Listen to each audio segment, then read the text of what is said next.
ನನ್ನ ಒತ್ತಡದಲ್ಲಿ ನಮ್ಮ ಆಫೀಸರ್ಗಳು ನಮ್ಮ ಸ್ಟಾಫ್ ಎಲ್ಲ ಕೇಳ್ತಾ ಇದ್ರು, ಏನ್ ಸರ್ ನಮ್ಗ್ ಟೈಮ್ ಕೊಡದೆ ಕೋಳಿ ಮೊಟ್ಟೆಗೆ ಟೈಮ್ ಕೊಟ್ಟಿದ್ದೀರಾ, ನೀವು ಮೊಟ್ಟೆ ತಿನ್ನೋದು ಬಿಟ್ಬಿಟ್ಟಿದ್ದೀರಿ ಅಂತ ಕೇಳ್ತಾ ಇದ್ರು. ಅವ್ರು ನನ್ನ ಗುಟ್ಟು ನಾನು ಅವ್ರಿಗೆ ತಿಳಿಸ್ಲಿಲ್ಲ. ಬಹಳ ಅಭಿಮಾನ ಪೂರ್ವಕವಾಗಿ ಈ ಕಾರ್ಯಕ್ರಮಕ್ಕೆ ಬಂದಿದ್ದೇನೆ.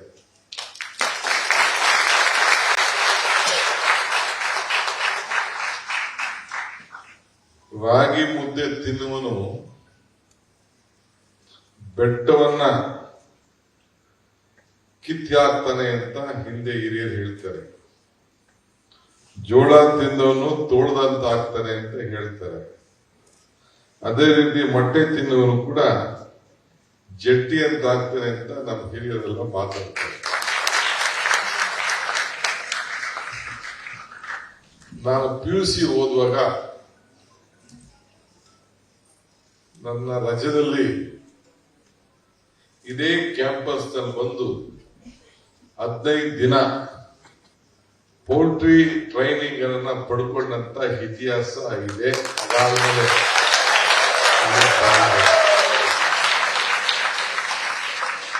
ನಾನು ಟ್ರೈನಿಂಗ್ ಪಡೆದು ಆಗ ನಮ್ಗಿಲ್ಲೇ ಸುಗದಕಟ್ಟೆ ಹೆಗ್ನಳ್ಳಿಲಿ ಜಮೀನು, ಅವತ್ತಿನ ಕಾಲದಲ್ಲಿ ಜಮೀನು ಖರೀದಿ ಮಾಡಿದ್ದು. ಇಲ್ಲೇ ಪೋಲ್ಟ್ರಿ ಫಾರ್ಮ್ ಇಟ್ಟಿದ್ದೆ. ನಾನೇ ಕೋಳಿ ಫಾರ್ಮ್ ನಡೆಸ್ತಾ ಇದ್ದೆ. ಆಮೇಲೆ ಲಾಸ್ ಆಗೋಯ್ತು, ಬಿಟ್ಬಿಟ್ಟೆ.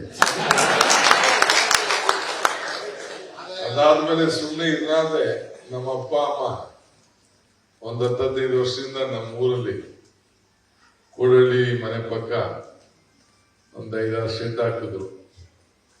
ಅವರು ಏನೋ ಸುಸ್ತಾಗಿ ಪಾಪ ವಯಸ್ಸಾಯ್ತು. ನಾನು ನನ್ನ ತಮ್ಮ ಇಬ್ರು ನೋಡ್ಕೊಳ್ಳೋದಿಲ್ಲ, ನಾವು ಹೋಗ್ಲಿಲ್ಲ.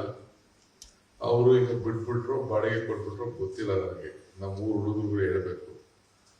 ಸೊ ನಮಗೂ ಈ ಕೋಳಿಗೂ ಒಳ್ಳೆ ಸಂಬಂಧ ಇದೆ. ನಮ್ಮ ಬದುಕಿನಲ್ಲಿ ನನ್ನ ಜೀವನದ ಮೊದಲನೆಯ ವ್ಯಾಪಾರ ಕೋಳಿ ಫಾರ್ಮ್. ಯುಕೋ ಬ್ಯಾಂಕ್ ಅಂತ ಅವೆನ್ಯೂ ರೋಡಲ್ಲಿ ಒಂದು ಬ್ಯಾಂಕ್ ಇತ್ತು. ಆ ಬ್ಯಾಂಕ್ ಅಲ್ಲಿ ಸಾಲ ಕೂಡ ತೆಗೆದುಕೊಂಡಿದ್ದೆ. ಆಮೇಲೆ ಆಯ್ತು ಬಿಡಿ. ಸೊ ಅದಕ್ಕೆ ಇವತ್ತು ನನ್ನ ಜೀವನದ ಬದುಕಿನಲ್ಲಿ ಪ್ರಾರಂಭ ಮಾಡಿದಂತ ಈ ಒಂದು ಘಟನೆ ಇಲ್ಲಿ ಸ್ಮರಿಸ್ಕೊಂಡು ನಾನು ನಿಮ್ ಜೊತೆ ಇರಬೇಕು, ನಿಮ್ಗೆ ಶಕ್ತಿ ಕೊಡಬೇಕು ಅಂತ ಹೇಳಿ ನಾನು ಅಲ್ಲಿಗೆ ಬಂದೆ. ಆರೋಗ್ಯವಂತರಾದ್ರೆ ಉತ್ತಮವಾದಂತಹ ಆಹಾರವಂತರಾಗಬೇಕಿರಬೇಕು. ಇವೆರಡು ಒಂದೇ ನಾಣ್ಯದ ಮುಖ.